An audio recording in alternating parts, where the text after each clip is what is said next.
Quero convidar você a abrir sua Bíblia no Salmo de número 139. Salmo 139.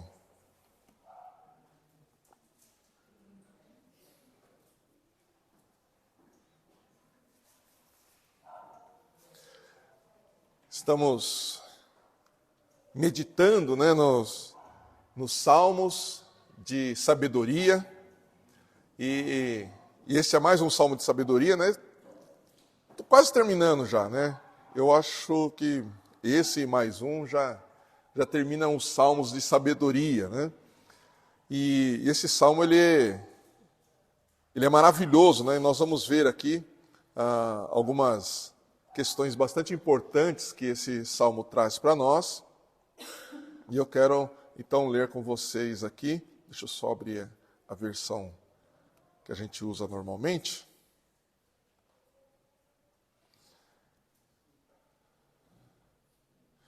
Salmo 139, a partir do verso 1. Eu não vou ler o salmo todo, porque ele é um salmo bastante extenso, mas eu vou ler os 6 primeiros versículos e aí nós vamos meditar nesse salmo por blocos, em 4 blocos. A partir do verso 1 diz assim: Senhor, tu me sondas e me conheces. Sabes quando me assento e quando me levanto. Conheces de longe o meu pensamento. Examinas o meu andar e o meu deitar. Conhece todos os meus caminhos. Antes mesmo que a palavra me chegue à língua, tu, Senhor, já a conheces toda. Tu estás ao meu redor e sobre mim colocas a tua mão. Tal conhecimento é maravilhoso demais para mim, elevado demais para que eu possa alcançá-lo. Até aqui, vamos orar. Senhor Deus bendito, nós te glorificamos e te exaltamos pelo teu imenso amor, pela tua presença em nossas vidas. Te agradecemos, ó Pai, porque podemos estar diante do Senhor e cultuar ao Senhor. E também podemos e temos o privilégio de termos a tua palavra diante de nós para sermos ministrados por ela. E é isso que nós te pedimos, que o Senhor nos ajude a compreender as Santas Escrituras, que teu Santo Espírito ilumine o nosso entendimento, abra e quebrante o nosso coração, e que a tua palavra possa penetrar no mais íntimo do nosso ser e nos transformar segundo a tua vontade. É isso que nós te pedimos em nome de Jesus. Amém. Muito bem.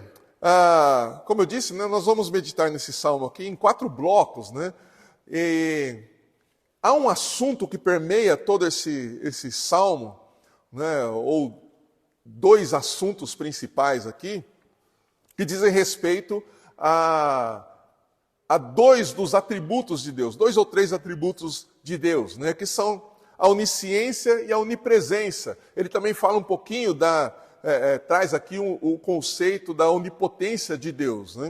E a nossa meditação aqui hoje vai ser baseada nisso, na onisciência, na onipresença e na onipotência de Deus em todas as coisas.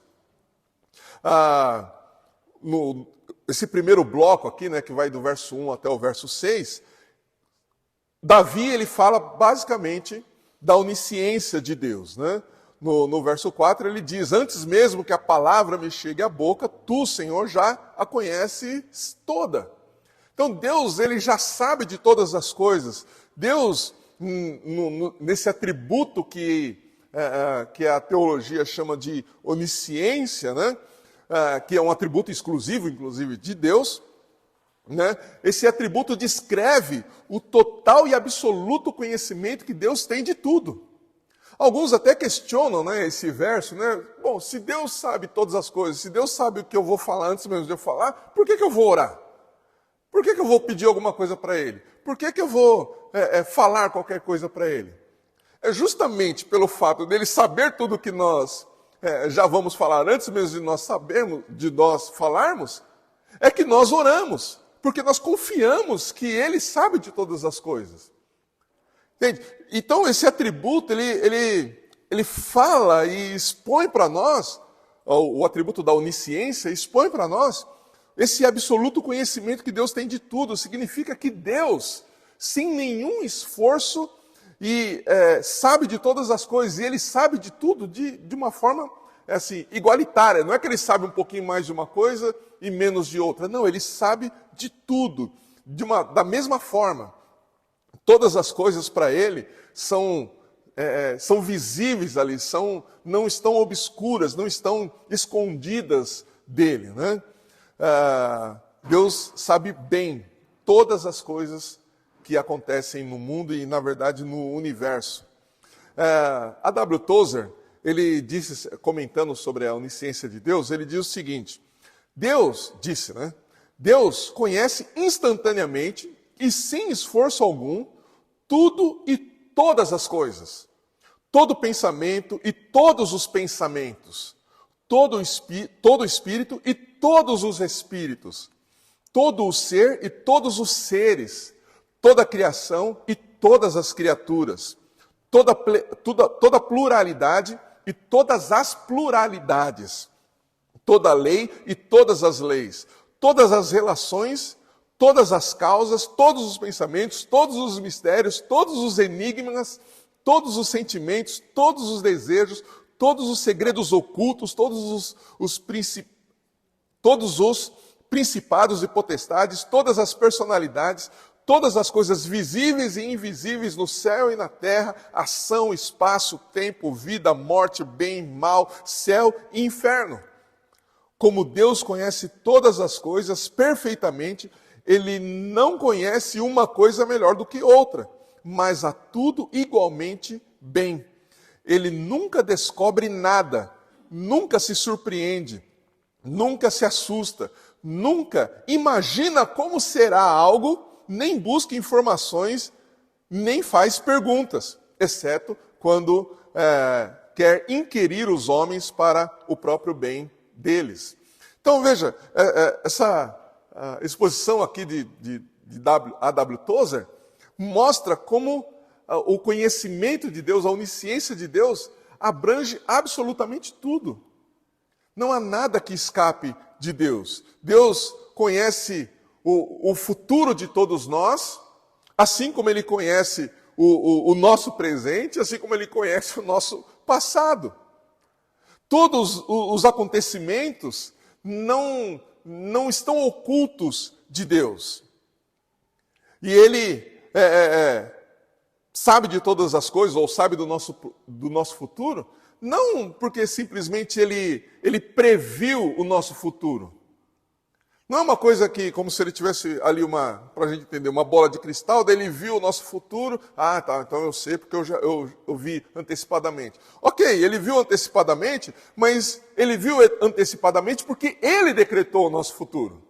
Ele estabeleceu o nosso futuro. Ele estabeleceu todos os acontecimentos. Então, como ele estabeleceu todos os acontecimentos e controla tudo o que acontece, então ele sabe do nosso futuro, não porque somente ou simplesmente ele anteviu, mas ele anteviu porque ele decretou. Dá para entender isso? Deus estabeleceu o que vai acontecer, ele controla tudo o que vai acontecer, por isso ele conhece o nosso futuro. As ações de Deus, né, são justamente o que determina aquilo que vai acontecer no nosso futuro. Né? O futuro acontece por causa das ações de Deus. Por isso fica claro para Davi, né, que nada do que acontece na vida dele, nada do que acontece para as pessoas ou com as pessoas, o surpreende.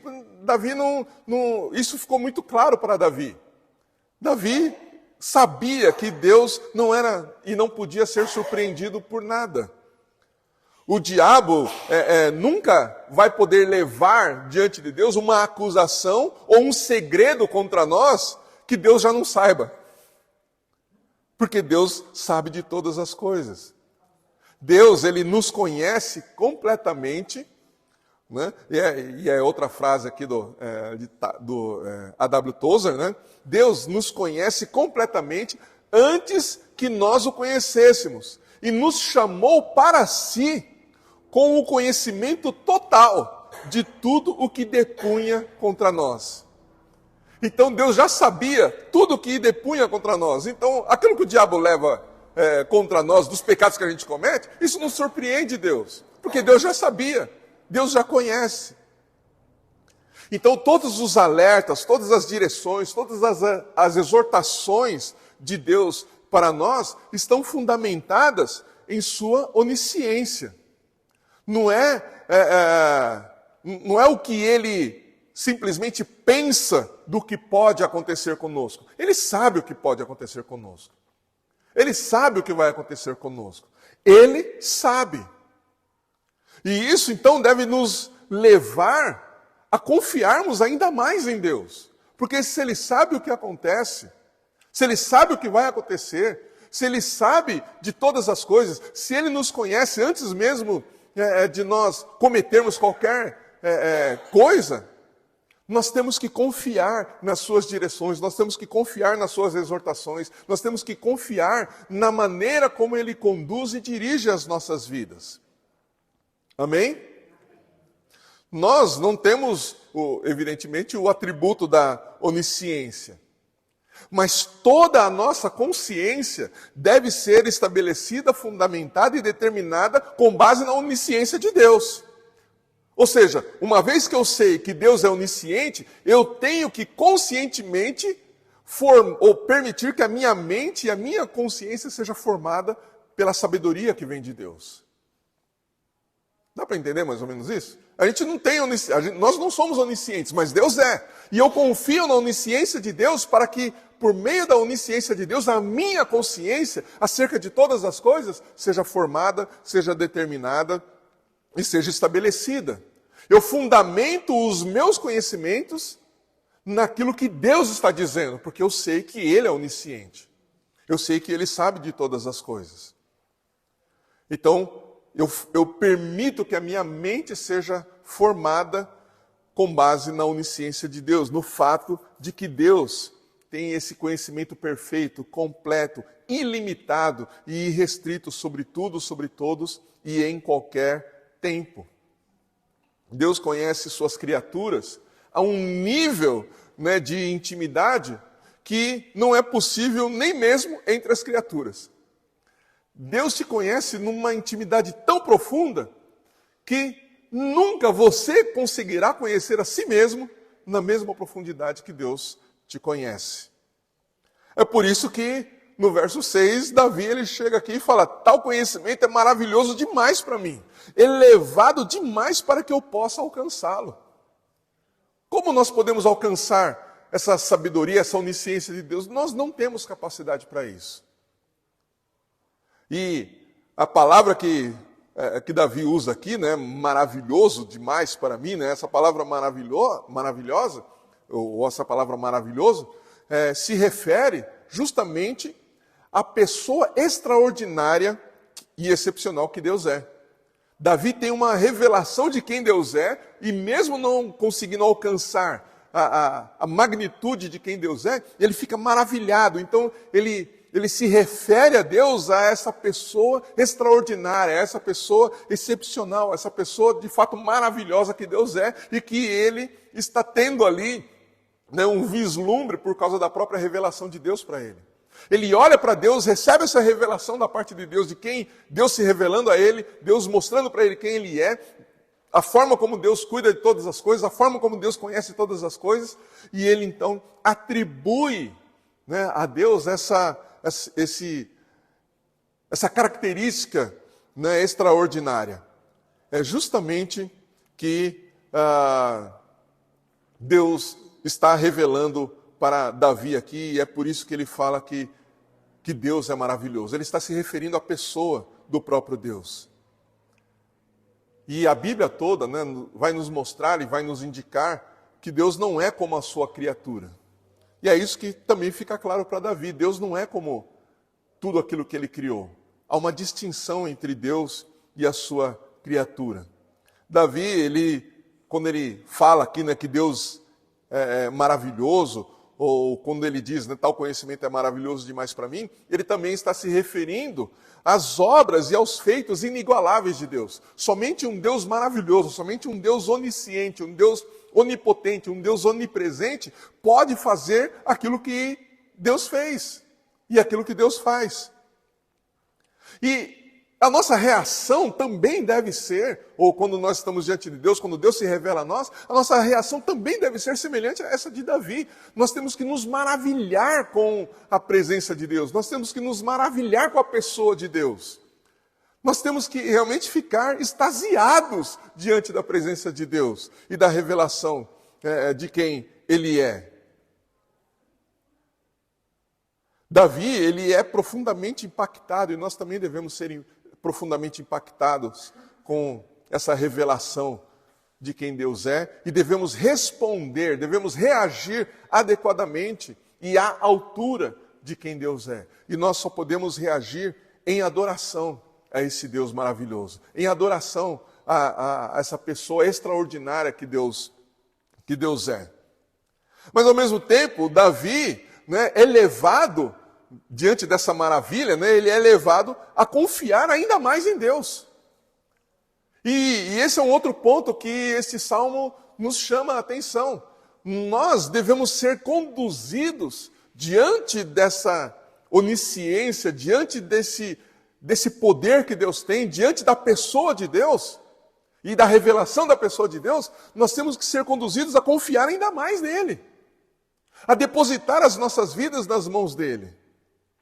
Porque nós somos incapazes em nós mesmos. E diante, então, da nossa incapacidade de compreendermos a magnitude de Deus, mas por sabermos quem Ele é e o que Ele pode fazer, nós temos que colocar toda a nossa vida nas mãos desse Deus poderoso, desse Deus maravilhoso. Amém? Esse primeiro bloco, do verso 1 ao 6, deve nos remeter a esta verdade, a esta realidade.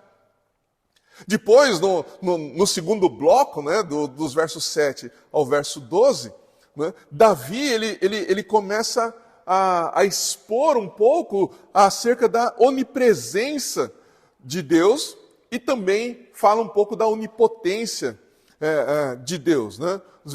A partir do verso 7, ele diz assim: para onde me ausentarei do teu espírito? Para onde fugirei da tua presença? Se eu subir aos céus, lá tu estás. Se fizer a minha cama nas profundezas, tu estás ali também. Se tomar as asas da alvorada, se habitar nas extremidades do mar, ali a tua mão me guiará e a tua mão direita me sustentará. Se eu disser as trevas me encobrirão, a luz ao meu redor se transformará em escuridão, até mesmo as trevas não serão escuras para ti. Mas a noite brilhará como o dia, pois as trevas e a luz são a mesma coisa para ti. Então, olha só, Davi aqui agora começa a mostrar esse atributo, esse outro maravilhoso atributo de Deus, que é a onipresença. Por esse atributo, né, o que a teologia nos ensina? A teologia nos ensina que por esse atributo exclusivo de Deus, nós podemos afirmar que Ele está integralmente e particularmente em toda parte e com todas as pessoas ao mesmo tempo. Isso é maravilhoso demais. Deus está integralmente e particularmente em toda parte. Ao mesmo tempo que Deus está presente aqui, Ele está presente em todos os lugares. Mas Deus não está somente presente de forma genérica aqui. Ele está presente também, individualmente, particularmente com você. Enquanto eu estou falando aqui, Deus está falando ao seu coração particularmente. O chamado que Ele tem feito para mim, enquanto eu estou aqui expondo essa palavra, Ele também está fazendo um chamado particular para você. Ele está chamando a sua atenção de forma particular, da mesma forma como Ele está chamando a nossa atenção de forma coletiva. E isso é maravilhoso porque Deus não está somente aqui. Em todos os lugares onde existem 2 ou 3 pessoas reunidas em nome de Jesus, Deus está ali presente, falando com aquelas pessoas, ministrando ao coração delas, segundo as necessidades que elas têm, segundo aquilo que elas precisam ouvir, chamando a atenção de cada coração de forma particular, para que todos também, da mesma forma, possam responder ao chamado de Deus que é: confiem em mim. Confiem em mim. A sua vida está em minhas mãos, confie em mim. Mas aqui nesse trecho, né, dos versos 7 ao 12, mostra também claramente como nós não podemos fugir ou nos esconder de Deus. E não podemos esconder nada dele. E isso nos traz para duas questões importantes que a gente precisa pensar. Primeiro, que não há nada que você faça que vai ficar escondido de Deus. Você pode fazer algo escondido de outras pessoas. Né? Como o pastor Silvio já deu várias vezes esse exemplo aqui. Né? A pessoa, quando quer pecar, o que ela faz? Ela olha para o lado, vê se não tem nenhum irmão, né? Por perto. Aí ela vai lá e faz o que é errado. Né? Mas ela não considera que Deus está vendo, que Deus está presente ali. Pode não ter ninguém ali, mas Deus está presente ali. Mas quando a pessoa quer pecar, ela acaba não considerando isso. Mas Deus está ali presente. Então esse é o primeiro aspecto. Não importa o que você faça, não importa se existem outras pessoas junto de você ou não. Deus está ali. Deus está presente. Então você precisa tomar as suas decisões e ter ações considerando sempre a presença de Deus. Amém? Para que você não peque. Para que você não erre. E se você realmente, a sua vontade estiver inclinada para o erro, você pode e deve pedir a ajuda do Espírito para que Ele te conduza de maneira a que você não peque. A que você não ofenda a Deus. O outro aspecto é de que, mesmo em meio à mais densa escuridão, mesmo em meio às mais profundas dificuldades, nenhuma dificuldade, nenhuma escuridão pode gerar uma barreira em que Deus não possa te alcançar. As trevas não podem te esconder de Deus, porque Deus sempre estará presente aonde você estiver. O inferno inteiro pode se levantar e tentar se colocar entre você e Deus para que Deus não te veja, mas o inferno não consegue impedir que Deus esteja presente aonde você estiver. Não há nada que possa impedir que Deus te veja. Não há nada que possa impedir que Deus te alcance. Não há nada que possa impedir que Deus te socorra. Não há nada que possa impedir que Deus te guie. Mesmo em meio às mais densas trevas. É o que Davi diz aqui. No verso 12, até mesmo as trevas não são escuras para ti. Mas a noite brilhará como o dia, pois as trevas e a luz são a mesma coisa para ti. No verso 10 ele fala, né, no 9 ele diz, se tomar as asas da alvorada e habitar nas extremidades do mar, no verso 10 ele diz, ainda ali a tua mão me guiará, e a tua mão direita me sustentará. Às vezes a gente acha que está perdido, às vezes a gente acha que não tem mais solução, às vezes a gente acha que a gente está numa condição tão profunda em que não tem mais jeito, nem Deus vai conseguir nos ajudar. Não, isso é uma mentira do diabo. Isso é uma mentira da sua própria mente contra você, porque na mais profunda escuridão, como disse Davi aqui no verso 10, até ali Deus vai te guiar, e Ele vai te guiar para fora da escuridão. Ele vai te guiar para fora da dificuldade. Então, se ou quando você estiver numa situação de que você percebe que o inferno inteiro ali se levantou contra você, que o diabo ali está atormentando a sua mente e o seu coração, e que você acha que não tem mais solução, creia que o Deus onipresente, Ele te alcança ali, Ele rompe todas as barreiras que forem necessárias para estender a mão dEle e te ajudar, e te guiar para fora daquela situação.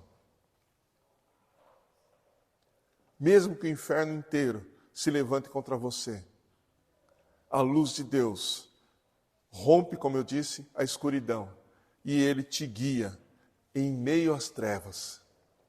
Ele te guia, Ele pega na sua mão, você não vai ver nada. E aí a gente volta ao ponto da confiança.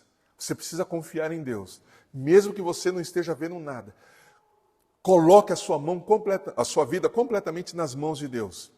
E no meio das trevas, quando você não estiver vendo nada, quando você não tiver certeza de nada, mas você tiver a certeza de que Deus está presente ali e que a voz dele está te guiando, ele vai te conduzir para fora das trevas. Porque ele é o Deus onipresente, ele é o Deus cheio de amor, ele é o Deus que é luz. E como luz, ele te guia. Às vezes, quem provoca essa escuridão, né, ao nosso derredor são as nossas próprias tristezas. Muitas vezes a gente está tão profundamente triste ou magoado que estas coisas obscurecem a nossa mente, obscurecem o nosso coração e a gente não sabe como sair daquela situação de profunda tristeza. Mas o Deus onipresente, ele também vai até este lugar de profunda tristeza. E ali ele nos resgata, e ali ele nos guia para fora. Então não importa onde você está ou em qual situação nós estamos envolvidos.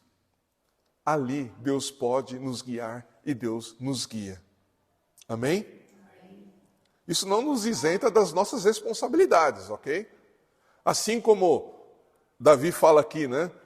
Que Deus sabe o que nós vamos falar antes mesmo de falar. Isso não nos isenta de orar?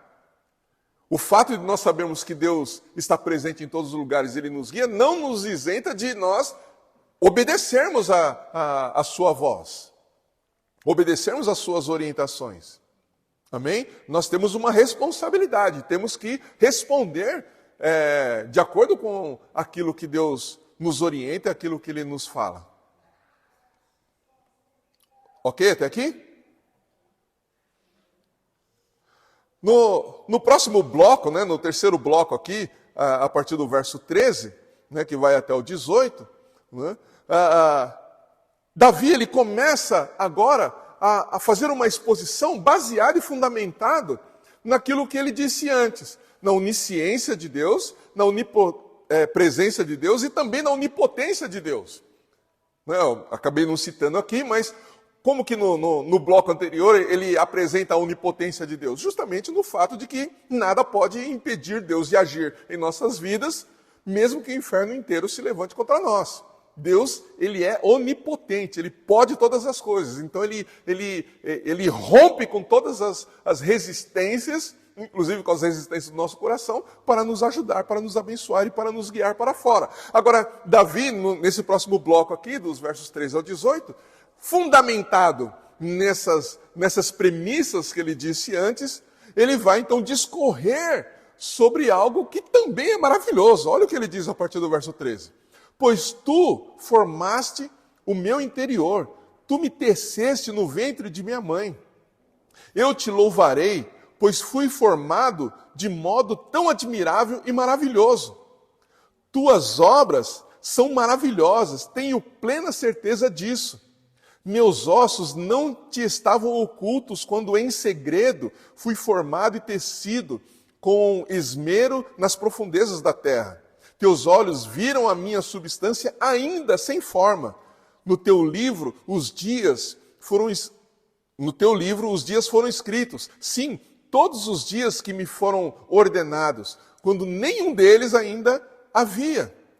Ó Deus, como são preciosos para mim os teus pensamentos, como é grande a soma deles. Se eu os contasse, seriam mais numerosos do que os grãos de areia, e se os contasse até o fim, ainda estaria contigo.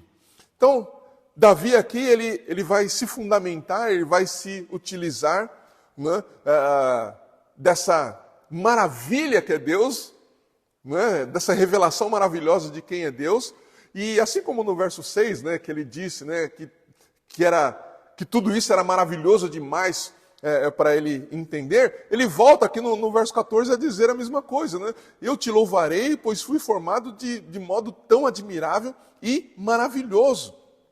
Aqui, Davi ele está utilizando a palavra maravilhoso né? Primeiro para atribuir a Deus, né, que a forma como ele fez todas as coisas e o formou, né? Mas também ele vai fazer uma distinção. No verso 6 ele faz uma distinção entre Deus e a sua criatura, e daqui a pouquinho a gente vai ver aqui como Davi, nesse momento, ele percebe a distinção com que Deus nos criou em relação a todos os outros animais. Mas ele ainda está maravilhado aqui, ele ainda está extasiado com toda essa revelação. E mesmo não alcançando, né, plenamente o entendimento, ou profundamente o entendimento de todas as coisas que Deus está revelando, como que ele reage a Deus? Nos blocos anteriores, né, ou nos episódios anteriores, né, se estivéssemos assistindo uma série, né, ele reage confiando plenamente em Deus. Agora aqui, essa reação o leva a adorar a Deus. Não, o verso 12, desculpa, o verso 13, né? Desculpa, o verso 14, ele fala, eu te louvarei. Ele responde em adoração a Deus. Ele responde em louvor a Deus. Ele responde em gratidão a Deus. A forma tão maravilhosa, né, como ele descreve aqui no verso 13, que Deus o formou. Davi, né, percebe como Deus o gerou, ou como Deus gerou o ser humano, né, de uma forma, como eu disse há pouco, muito distinta de todos os outros animais. Nós não somos como um gato, nós não somos como um cavalo, nós não somos como a mula. Se bem que alguns, né, não sei. Né? Alguns têm algumas atitudes que eu não sei, né? Dá para a gente duvidar, né? Será mesmo? Né? Mas enfim, né? Há uma distinção. Deus nos criou de uma forma muito distinta, né? Isso deixa Davi realmente profundamente extasiado, né? Porque se a gente pensar estruturalmente, né? Em termos de células, né? Não há realmente diferença entre nós e os animais. A formulação celular e biológica, né, é muito semelhante. Né? Mas nós, seres humanos, fomos dotados de algo que os animais não têm, que é consciência e moralidade. Nós temos consciência da nossa existência. Nós somos conduzidos a termos consciência da existência de Deus. Nós temos um senso de moralidade que foi colocado em nós, e isso é intrínseco a nós. Então, mesmo que uma criança ainda esteja em formação, ela sabe o que é certo e o que é errado. Tanto que quando ela vai fazer alguma coisa errada, ela procura ali, ela não sabe nem falar, mas ela sabe fazer as coisas meio que escondido, né, dos pais. Ela vai pôr a mão onde não deve, aí ela dá uma olhada, fica olhando para o pai e a mão vai indo lá, né? Porque ela sabe o que o pai vai falar. O pai vai falar, não põe a mão aí, não faça isso, não faça aquilo. A criança, né, de vez em quando a gente recebe uns vídeos, né, o pai, a mãe, né, normalmente a mãe que acaba pegando esses flagras das crianças pequenas, né? Aí entra na cozinha e a cozinha está cheia de farinha espalhada para tudo que é lado, né? E a criança lá, né, toda enfarinhada, né? Toda ali, a milanesa, né? A criança já está a milanesa ali, né? E ela está feliz da vida, mas como que ela começou a fazer aquilo? Escondido. Ela foi lá, abriu o armário, né? E ela punha a mão justamente naquele pacote de farinha. Né? Ela podia ter pego qualquer outra coisa, mas ela pega o pacote de farinha, ela abre e espalha para todo quanto é lado. A mãe que saiu 1 segundo para ir ali na varanda, ali para estender a roupa, quando volta, a casa está daquele jeito. Né? E as mães, né, de primeira viagem, né, falam assim, como é que eu vou conseguir manter a casa organizada? Eu arrumo aqui, eu vou para o outro lado, está tudo bagunçado, e mexão de... E a criança faz isso, normalmente de forma escondida. E é interessante que quando a criança chega para o pai, né, ela chega mostrando o que fez, a bagunça que fez, como se fosse um troféu, né? Para a mãe, né, ela faz escondido. A criança faz escondido. Mas quando é para o pai, fala assim, ó pai, olha o que eu fiz, olha só. Eu já contei para vocês aqui, né, quando o Isaac era pequenininho ainda, a gente morava aqui perto e ele derrubou uma televisão de 29 polegadas, né? E naquela época as televisões não eram fininhas, né? Tinha tubo, inclusive, né? E ele conseguiu derrubar a televisão, que era maior que ele na época, e bem, só naquela época, né? Porque agora tá, né? Mas ele conseguiu derrubar. A André me ligou, falou, chorando, né? Assustada, né? Jé, a televisão caiu, o Isaac derrubou a televisão, né? A primeira coisa que eu perguntei, como é que ele está? Não, está tudo bem e tal, né? Saí correndo, fui para casa, cheguei em casa, né? Aí tá a André, a Júlia e o Isaac sentados, né, no sofá, a televisão no chão, a Andréia chorando, né, de nervoso, a Júlia chorando porque estava vendo a Andréia chorando, e aí eu abro a porta e o Isaac, ó pai, que eu fiz. Olha o que eu fiz. E aí, a única coisa que eu pude fazer foi pegar a televisão e colocar do lado de fora, que ia passar era justamente no dia que passava o reciclável. Né?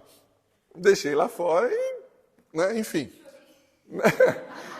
Não deu nem para chorar. Né? Não deu nem, a Andréia, já estava a Andréia chorando, já estava a Júlia chorando. Né? Mas, enfim, o que eu quero dizer com isso? Que quando alguém quer fazer alguma coisa escondida, né, ela faz. Mas ela faz, mesmo não sabendo talvez toda a consequência daquilo, mas ela faz de forma consciente. Né? E isso nos distingue dos outros animais. Nós temos consciência, Deus nos deu consciência e nos deu o senso de moralidade daquilo que é certo e errado. Antes mesmo da gente aprender, né, o que é certo e o que é errado, aquilo lá está intrínseco na nossa vida, na nossa constituição emocional e psíquica até. Então isso deixa Davi aqui ainda mais extasiado. Deus nos fez de forma distinta de todos os animais. Eu posso ter consciência de quem é Deus e Deus se revela a mim. E Deus não se revela para um animal. Como ele se revela para nós? O animal, instintivamente, por causa da forma como Deus o criou, a forma do animal existir já louva e adora a Deus. Mas nós fazemos isso de forma consciente. Pelo menos devemos fazer de forma consciente.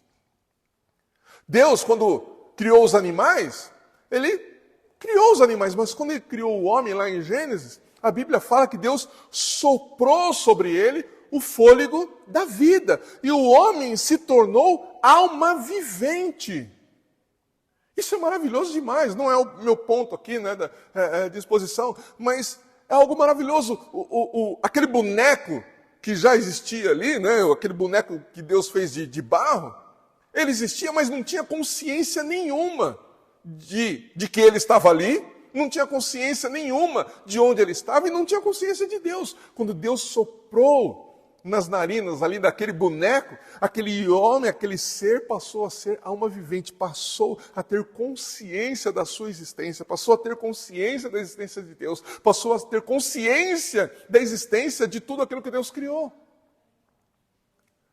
Deus soprou no homem o fôlego da vida e o homem se tornou alma vivente. Então, ao ler esses versos, nós percebemos como Davi parte justamente desse ponto extraordinário de quem Deus é, para entender aquilo que é ordinário a nós. Davi parte do sobrenatural para entender o natural. Ele parte de quem é o Deus, né, que se revela para entender quem ele próprio é. Davi não fez como muitas vezes nós fazemos, né? Querendo entender Deus a partir da nossa limitada perspectiva natural, da nossa consciência natural. Não. Davi, ele olha para Deus e mesmo confrontado com a sua incapacidade de compreender a grandeza e a magnitude de Deus e dos seus atos, ele olha para a sua própria existência a partir da gloriosa grandeza de quem Deus é. Davi, então, de forma indiscutível, né? Ele afirma nesses versos que nós acabamos de ler aqui desse bloco, que vai do verso 13 ao 18, ele afirma o que Deus mesmo diz a respeito da vida. Quando que a vida surge? A partir do ponto de Deus. A vida surge exatamente quando o Deus onisciente, o Deus onipotente, já o considerava uma pessoa antes mesmo que os ossos dele tivessem sido formados. Quando que a vida acontece? Quando que Deus considera um ser como um ser vivo, como uma pessoa? Quando ele decide que aquela pessoa vai existir. Se usarmos um termo mais próximo dos nossos dias, né? A vida acontece desde a concepção. Mas se olharmos para o texto aqui dos Salmos, para Deus, a vida, ela existe antes mesmo da concepção. Porque ela existe quando Deus decidiu que alguém iria nascer. Vocês sabem que eu estou trabalhando na área de paisagismo, né? E a ciência, né, que estuda as plantas é a botânica. E a botânica, ela diz que uma semente, veja só, uma semente, e há poucas semanas o Samuel pregou sobre nós semearmos boas sementes, né? Mas a botânica diz que uma semente que é germinada, ela já possui todas as partes necessárias para o início do seu desenvolvimento, para o desenvolvimento de uma planta. Então, uma semente germinada, ela já possui dentro de si tudo aquilo que ela precisa para se desenvolver como uma planta. Agora, se a ciência que estuda as plantas, que é a botânica, diz isso acerca de uma semente, de uma planta, o que nós vamos dizer acerca de um ser humano? Como algumas pessoas podem se levantar e afirmar que aquilo que está sendo gerado no ventre de uma mãe é só um conglomerado de células, que não é uma pessoa ainda? Como? Se o próprio Deus, quando se revela aqui para Davi, diz que Deus diz para Davi que todos os dias dele já tinham sido contados. Que toda a sua vida já estava diante de Deus. Deus já sabia e já sabe de todas as coisas a respeito da vida daquele ser que já é um ser antes mesmo de ter osso, antes mesmo de ter pele, antes mesmo de ter órgão formado. Então, por mais que queiram enfiar goela abaixo de nós, né, ou na nossa goela, um pensamento contrário a esse que a Bíblia nos ensina, a vida, incontestavelmente, começa na concepção. Espiritualmente, né, como eu já citei aqui, a vida começa no desejo de Deus. E isso acontece antes mesmo da concepção. Quando Deus deseja que alguém nasça, essa pessoa já é uma pessoa. Se querem usar a questão de conglomerados de células, aquele conglomerado de células já é uma pessoa para Deus. Nós não somos um acidente, nós não somos um erro, nós somos fruto da vontade de Deus. E ninguém pode assumir o papel ou a posição de Deus de tirar a vida de um ser. Porque somente Deus pode fazer isso. E por quê? Porque Deus assim determinou. Deus determinou assim. Então qualquer teologia, qualquer pensamento, qualquer filosofia, qualquer ideologia, qualquer política contrária a isso, pode ter certeza, é de procedência maligna. É de procedência maligna. Porque a vida acontece quando Deus determina. Por isso Deus estabeleceu lá, entre os 10 mandamentos, ele diz, não matarás. Não matarás. E não matar não significa só, ou não está restrito só ao fato de tirar a vida de alguém. Mas também se estende para o esforço que nós devemos ter para manter a vida de alguém. Então, o não matarás também está implícito nesta ordem, nos esforçarmos para manter a vida. Fazermos tudo o que é necessário para que a vida seja mantida. Então a gente não pode simplesmente, diante de tudo isso que a gente tem visto nesses dias, se colocar de uma forma neutra ou apática. Falar assim, tudo bem, eu não penso dessa forma, mas não vou fazer nada a respeito. Nós temos que falar contra essas coisas. Nós temos que falar contra essa ideologia que diz que aquele ser que está dentro do ventre de uma mãe ainda não é uma pessoa. Isso é uma mentira, porque é uma pessoa. E nós temos que combater esse pensamento de que aquela vida que está sendo gerada ali pode ser interrompida por vontade da mãe. Ela tem que pensar antes. Ok?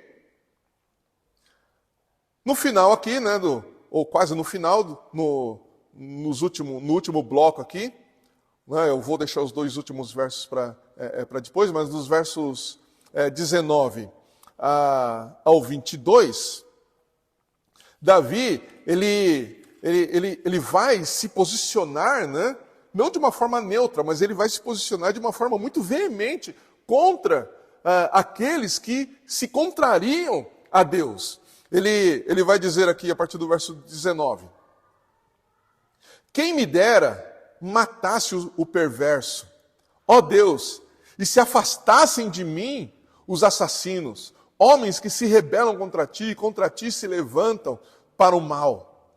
Senhor, não odeio eu os que te odeiam? Não detesto os que se levantam contra ti? Eu os odeio com ódio absoluto. Considero-os verdadeiros inimigos. A nova versão, ou a versão transformadora, a nova versão transformadora, acaba trazendo esses versos de uma forma um pouco mais pesada. Ela diz assim, ó Deus, quem dera destruísses os perversos, afastem-se de mim, assassinos. Eles blasfemam contra ti, teus inimigos usam teu nome em vão. Acaso, Senhor, não devo odiar os que te odeiam? Não devo desprezar os que se opõem a ti? Sim, eu os odeio com todas as minhas forças, pois teus inimigos são meus inimigos. Olha, diante dos versos anteriores, quando Davi tem a revelação de que a vida acontece quando Deus determina que a vida acontece, ele se posiciona aqui contra aqueles que pensam de forma diferente disso, ou pensam de forma diferente daquilo que Deus estabeleceu. Ele se coloca como alguém que está disposto a ir para as vias de fato, se for necessário. Ele não fica neutro, não fica apático diante daqueles que blasfemam e desonram a Deus. Ele expressa toda a sua indignação.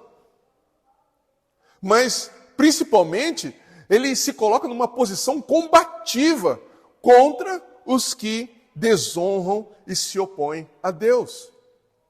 Davi, ele expressa toda essa indignação e ódio, e combate os que se posicionam como inimigos de Deus, e ao modo assombroso como Deus concede a vida ao ser humano, ele se coloca de uma forma realmente...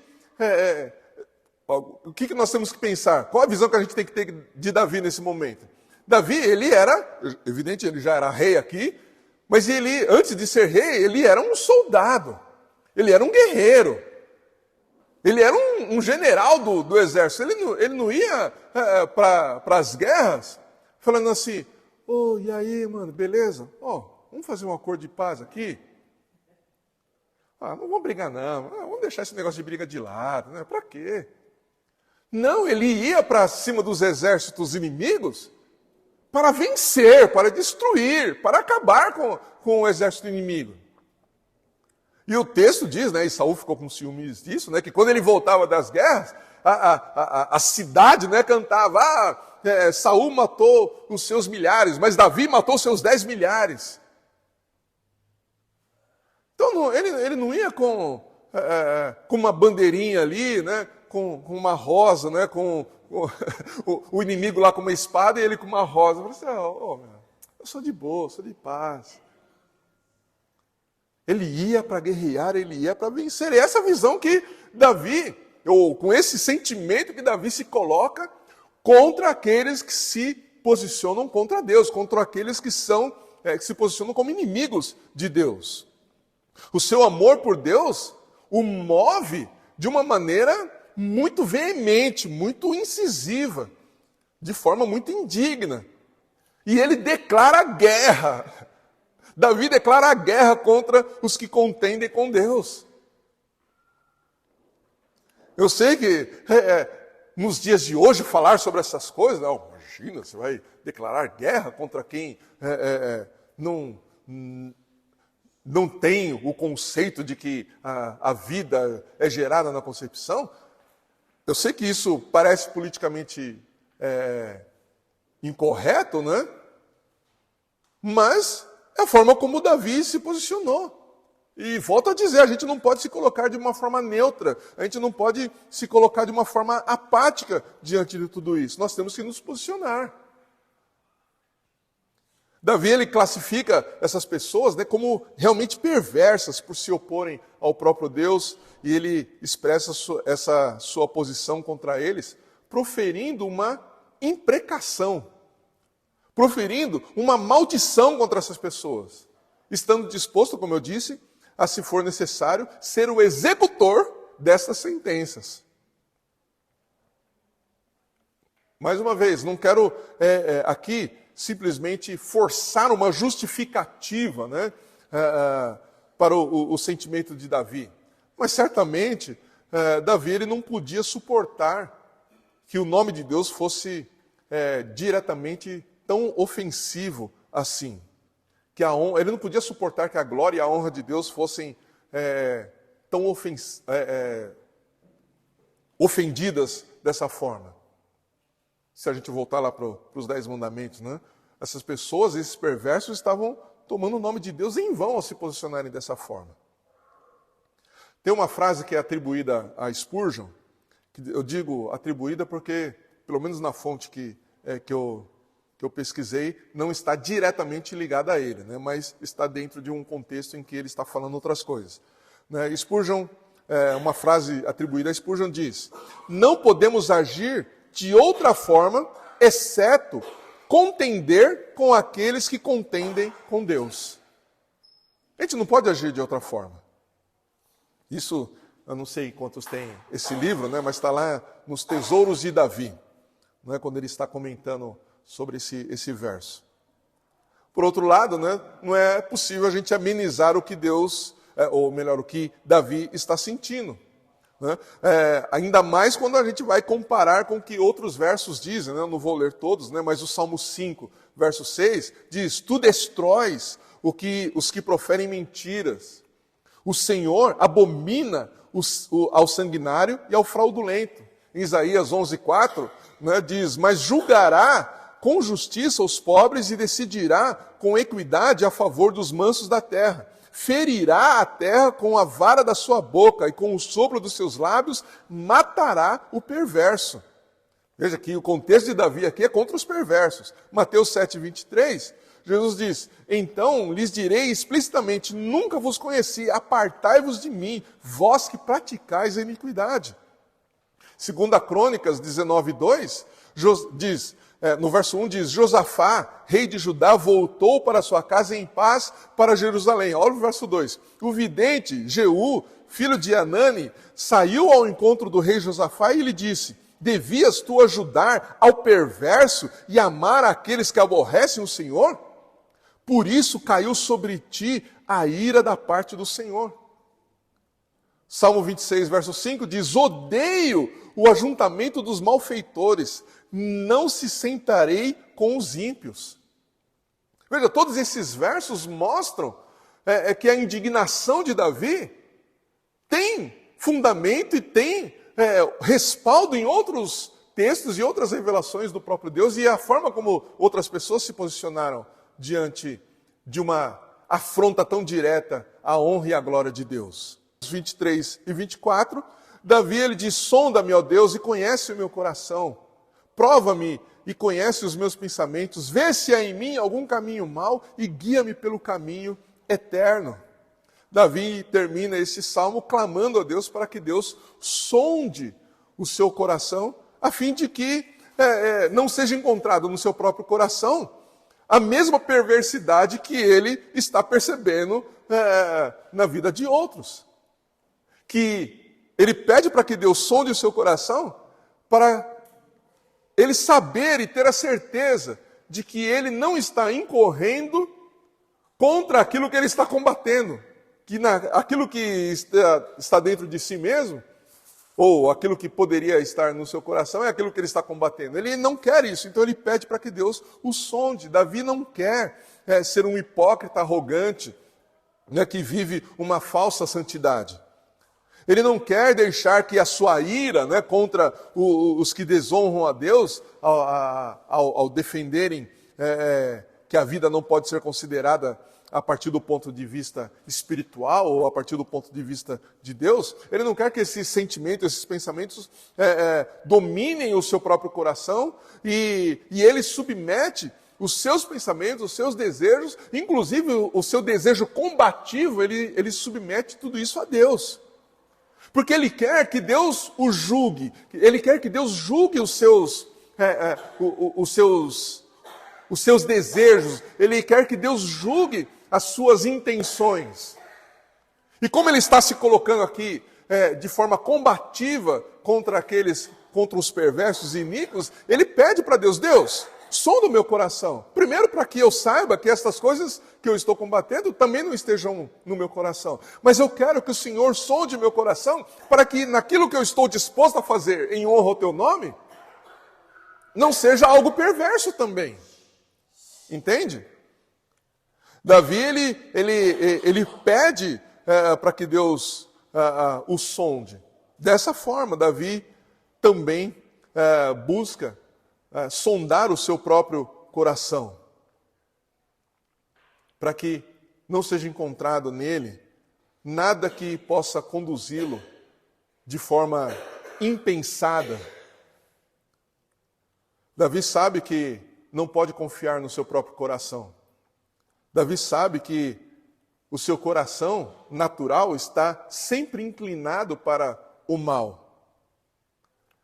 E Davi aqui, nesses 2 últimos versos, ele se coloca numa posição em que ele está disposto também a combater o seu próprio coração, se no seu coração for encontrado qualquer um desses pensamentos, desejos que contrariam ou que possam desonrar a Deus. Davi, ele se coloca numa posição em que ele diz para Deus: Deus, eu vou combater, se alguma dessas coisas for encontrada no meu coração, eu vou combater isso com o mesmo ódio com que eu estou disposto a combater e contender com os perversos, com aqueles que se posicionam contra o Senhor. Eu quero que os meus pensamentos, as minhas intenções, os meus desejos sejam dignos do Senhor. Sejam dignos do Deus onisciente, do Deus onipresente, do Deus onipotente. O seu desejo, o desejo de Davi, é que nenhum de seus pensamentos ofenda a Deus. E a sua oração final também é uma exortação para nós, para que a gente possa sondar o nosso próprio coração, para que a gente possa clamar para que Deus nos revele se em nosso coração há algum caminho mau, se há alguma coisa reprovável, se há alguma coisa indigna, se há alguma coisa que ofenda a santidade de Deus. Essa oração aqui, final de Davi, é uma oração corajosa, inclusive. Porque, se nós formos sinceros com a gente mesmo, A gente tem, de fato, coragem para pedir que Deus sonde o nosso coração e revele o que há no nosso próprio coração? Eu disse há pouco, né, eu fiz aqui uma citação de que Deus conhece a sua criação, ou Deus nos conhece tão profundamente, de forma que nenhum de nós pode se conhecer e nunca conseguiremos nos conhecer da forma como Deus nos conhece. Por isso, quando a gente ora esses 2 últimos versos, pedindo para que Deus sonde o nosso coração, deve ser, de fato, uma oração ousada e corajosa, mas também inevitável. Nós temos que pedir para que Deus sonde o nosso coração, para que Ele nos mostre se há em nós algum caminho mau. E da mesma forma como Davi disse nos versos anteriores, que o Deus onipresente pode nos alcançar onde quer que nós estejamos e nos guiar para fora da escuridão, ele termina esse salmo dizendo justamente isso: guia-me pelo caminho eterno. Guia-me pelo caminho eterno. Se no meu coração for encontrada qualquer coisa que ofenda ao Senhor, que o Senhor me guie para o caminho da eternidade, o caminho da salvação, o caminho da regeneração do meu coração. O caminho da transformação. Davi, então, ele apresenta esse salmo e nos mostra como nós devemos buscar ao Senhor. E como nós devemos viver esta vida. Em primeiro lugar, reconhecendo quem Deus é. Reconhecendo a sua onisciência, reconhecendo a sua onipresença, reconhecendo a sua onipotência. E estabelecermos a nossa vida com base nesta revelação de quem Deus é. E não tentarmos entender Deus com base na nossa limitada capacidade de compreensão de qualquer coisa. Amém? Nós estamos diante da mesa do Senhor e antes de nós ceiarmos, eu quero convidar você a orar e se apresentar diante de Deus. Se apresentar diante desse Deus que é onisciente, que é onipresente, que é onipotente. E pedir para que Ele sonde o seu coração. E que Ele te mostre se há alguma coisa no seu coração que possa ofendê-lo, que contrarie aquilo que Deus já estabeleceu e aquilo que Deus já determinou. E se Ele te revelar nesse instante de oração alguma coisa desse tipo, que você busque o arrependimento, que você peça para que Deus te perdoe e transforme a sua vida. Vamos orar. Senhor Deus bendito, nós te louvamos e te agradecemos pelo teu imenso amor, pela tua graça, pela tua presença em nossas vidas e da forma tão maravilhosa como o Senhor nos criou. Da forma tão cheia de detalhes com que o Senhor estabeleceu os nossos dias. Nós não podemos, como disse Davi, nós não podemos contar todos os teus grandes feitos, mas nós podemos, a partir daquilo que o Senhor revela para nós, nós podemos contemplar a tua magnitude, podemos exaltar o teu santo nome e podemos depositar toda a nossa vida em tuas mãos. Senhor Deus, que o Senhor sonde o nosso coração, assim como Davi disse para que o Senhor sondasse o seu coração, o coração dele, nós pedimos que o Senhor sonde o nosso coração. E certamente o Senhor vai nos mostrar coisas das quais nós precisamos nos arrepender, coisas que são ofensivas ao Senhor. Que o Senhor então nos revele todas estas coisas e que o Senhor nos leve ao arrependimento. Que o Senhor transforme o nosso coração e a nossa vida. Que o Senhor mude tudo aquilo que em nós ofende ao Senhor, tudo aquilo que em nós não seja santo, que o Senhor transforme as nossas vidas nesta manhã, que o Senhor transforme as nossas vidas diante da Tua palavra, diante do Teu poder, diante da Tua presença. Sonda-nos, ó Pai, Vê se há em nós algum caminho mau. E em meio às trevas do nosso próprio coração, nos conduza para o caminho da eternidade. Nos conduza para o caminho da salvação. A tua palavra diz lá em Provérbios que a vida do justo conduz para o alto. Que a nossa vida seja conduzida para o alto.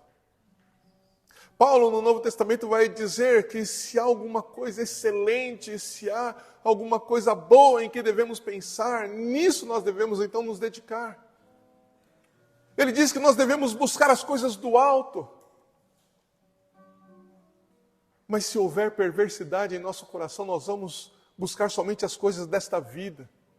Nos ajuda nisso para que nós busquemos as coisas do alto. Sonda o nosso coração e gera em nós sempre um desejo pelas coisas que vêm de Ti, Pai. E nos guie, mais uma vez eu te peço, nos guie pelo caminho da eternidade. Nos guie pelo caminho da vida. Nos guie pelo caminho da preservação da vida.